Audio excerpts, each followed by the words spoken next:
प्यारे बच्चों, कल मैं तुलसीदास का जीवन परिचय तुम लोग बताया, उसकी भाषा शैली रचनाएं बताया। आज मैं धनुष भंग के बारे में बता रहा हूँ कि राजा जनक ने सीता के विवाह के लिए स्वयंवर रचा था, जिसमें शिव का धनुष रखा गया है।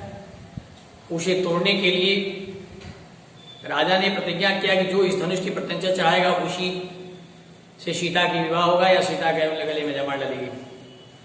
राजा जनक की प्रतिज्ञा के अनुसार धनुष भंग यज्ञ का अवसर पर सभी चक्रवर्ती राजाओं एवं महाशूरवीरों की मध्य कोमल वय किशोर राम भी विद्यमान है। सभी राजे महाराजे धनुष को तोड़ना तो दूर रहे, उसे स्थान से हिला भी नहीं सकते। राम के आगे बढ़ने पर लोगों के मन में अनेक शंकाएं उत्पन्न होती हैं।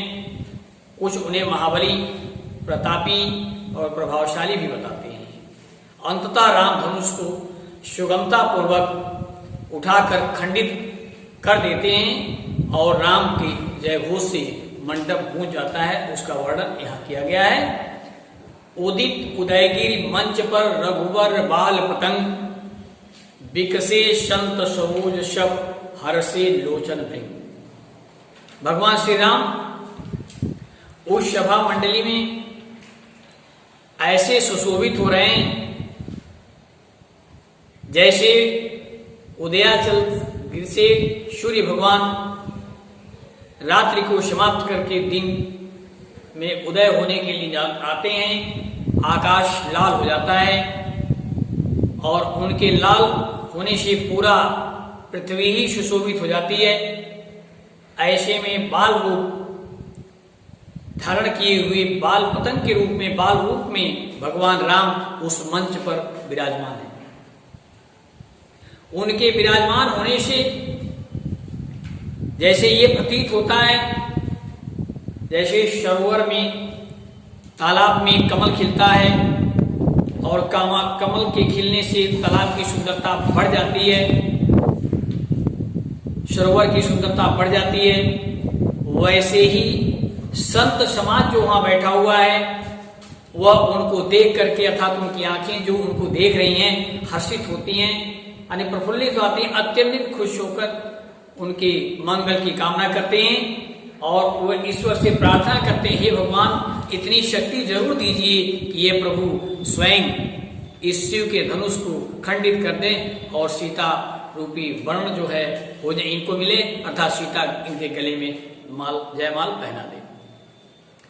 अब आगे है निपन्न केरी आशा निशि जासी, बचन नखत अवल न प्रकाशी।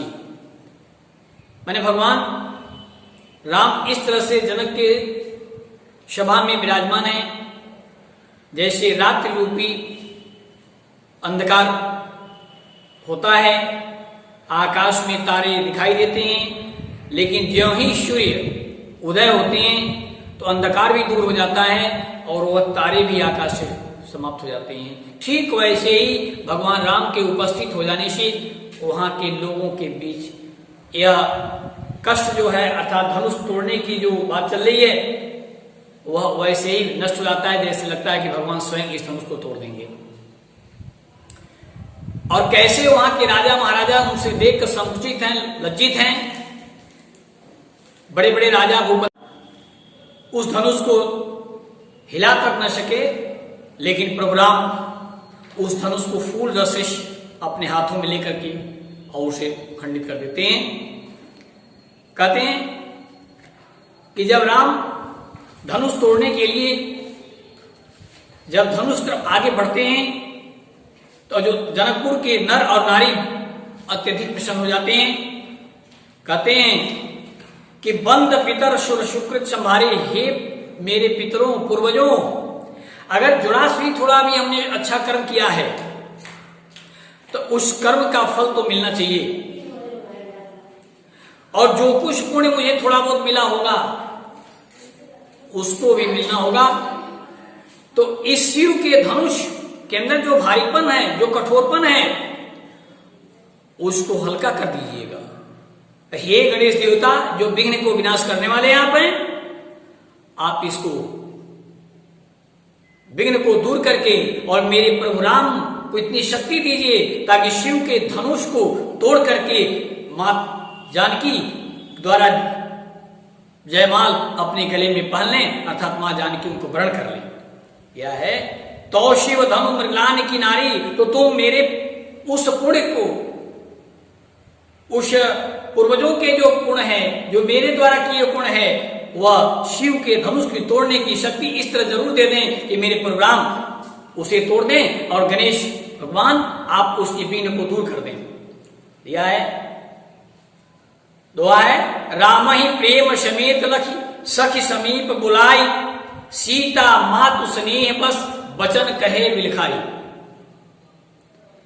राम के प्रति जनक के जो नर और नारी इतना प्रेम उनको हो गया है कि उनको देखते हैं, उनके शरीर को देखते हैं, कितना कोमल शरीर इनकी है, क्या ये धनुष को तोड़ सकती है? उनके मन में एक शंका पैदा हो गया है। इतने बड़े बड़े राजा महाराजा भूपति बैठे और हिला न सके, क्या ये धनुष को तोड़ लेंगे? राजा जनक कैसे इनको आदेश कर दिए धनुष तोड़ने के लिए, कैसे आज्ञा दे दिया इनको तोड़ने के लिए? वह रोती हैं, दिया सब सखी ने समीप बुलाई, सारी सखियां मिलकर के आती हैं सीता की माता के पास और सीता के प्रति प्रेम है दिया है। सीता माँ तो स्नेह बस वचन कहे बिलखाई, सीता की माता के पास जाती हैं और उस प्रेम से वशीभूत होकर वह स्वयं माँ को उनकी बुलाकर कहती हैं कि हे माँ देखो किस तरह जनक जी, मतलब किस तरह, क्या इन्होंने आज्ञा कर दे दिया, ये छोटा सा लड़का है, कितना कोमल शरीर है, क्या ये धनुष को तोड़ सकता है? तो उनको क्या मालूम है कि प्रभु राम में कितनी शक्ति होगी। कहते हैं सखी सब कौतुक देख निहारी, जे कहावत हेतु हमारी। सारी सखियां एक दूसरे सखी से कहती है, सखी तुम लोग देखो, ये कौतूहल, ये आश्चर्य की बात है यार, भगवान ये राम क्या धनुष को तोड़ सकते हैं? ये कैसा लेखा तो लग नहीं रहा, ये कैसी बात है, ये तो हो नहीं सकता, इसको तो मान नहीं सकते हैं। लेकिन दूसरी सखी कहती है जो जेव कहावत हित तो हमारी, हे सखी तुम वही बात कहो जो मेरे हित की हो, अर्थात प्रभु राम के हित की बात हो। क्या राम धनुष को तोड़ सकते हैं? को न बुझाए कहो गुर पाही, कोई कुछ समझ नहीं पा रहा है, आखिर करे तो क्या, कहे तो क्या? या स्वयं राजा जनक ने आदेश दिया, आज्ञा दिया, या लड़का हठी है, जिद्दी है, अय बालक हंसघट फल नहीं, ऐसा तो हट के, ये बालक स्वरूप में है, ऐसा तो जिद करके नहीं हटिए हम धनुष तोड़ देंगे, तो ये जिद में उठ करके हट करके और धनुष को तोड़ने के चल दिए हो, ये तो ऐसा लग रहा है। रावण बाण छुओ नहीं चापा, हारे शकल भूप हरिदापा। रावण इतना महाशक्तिशाली बहुत बलशाली रावण है और वो धनुष की प्रत्यंचा को छूबे नहीं किया। एक से एक राजा महाराजा आए और किसी धनुष को हिला भी नहीं सका, कैसे तोड़ सकता है? करें सो धनुष राम कुंवर कर देही, जो बड़े बड़े राजा रावण इत्यादि जो भी ये नहीं धनुष को छू पाए, हिला भी नहीं सके, और वह इस बालक को तोड़ने के लिए कह दिया गया है, राजा जनक ने आदेश दे दिया, आज्ञा दे दिया, क्या ये तोड़ सकते हैं? बाल मराल की मंदिर नहीं, बाल के रूप को नहीं देखा, कितना छोटा लड़का है, कितना कोमल से, इनके हाथ कितने कोमल हैं, कैसे उठा सकता है धनुष को? हे रानी अभी से राजा जनक को समझा दीजिए। कहती हैं भूप श्यान शकल से रानी, सखी बद गति कछु जात नाही। सखियां कहती हैं, कुछ सखियां कहती हैं, ये सखी वेद के विधान को कोई टाल नहीं सकता है, और वेद ने क्या किया, हो सकता है भगवान स्वरूप में आए हो, या हो सकता है इनको छोटे देखने लगे, उनकी शक्ति अपार हो, तो ये जान नहीं सकते हम, बता नहीं सकते हैं कि छोटे भी होते हुए बड़े काम कर देते हैं। कह रहे सो धन राज कुंवर कर देही, बाल मराल की मंदिर ले ही, भूप शयानम शकल सिरानी, सखी विधि गति कछु जान नहीं। है सखी विधि के विधान को कोई नहीं समझ पाता, ब्रह्मा ने क्या लिखा है किसको कोई नहीं जान सकता है। हो सकता है कि इस लड़के के अंदर वो शक्ति हो, इस राम के अंदर वो शक्ति दे दिया हो कि धनुष को तोड़ सकता है। बोली चतुर सखी मृदुमानी, तेजवंत लव गुण रानी।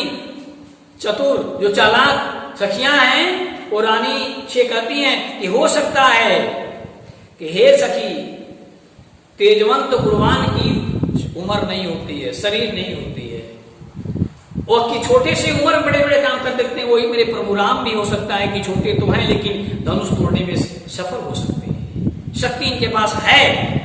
गुणवान के लिए उम्र नहीं होती है, वो छोटे उम्र में बड़े बड़े काम कर लेते हैं, बड़े गुणवान होते हैं, लेकिन अब वह राम मेरे प्रभु के अंदर भी वही गुण हो सकता है कि छोटे हैं लेकिन धनुष तोड़ने में सक्षम हो, शक्ति भगवान ने दिया हो।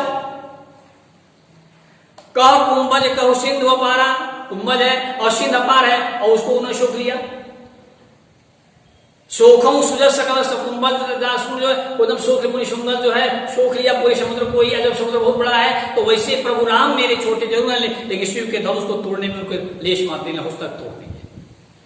रवि मंडल देखत लघु लागा, उदय ताश त्रिगुण तम लागा। देखने में सूर्य तो छोटा लगता है लेकिन जब उदय होता है तो पूरा संसार उजाला हो जाता है। पूरे सूर्य पूरा दुनिया को जो है पूरे संसार को अपने रंग मिला देते हैं, प्रकाश कर देते हैं। ठीक वैसे प्रभु राम भी ऐसे हैं, छोटे तो हैं जरूर लेकिन हो सकता है मेरे प्रभु राम ये शिव के धनुष को तोड़ने में सफल हो जाए। अगला कल मैं बताऊंगा बच्चों।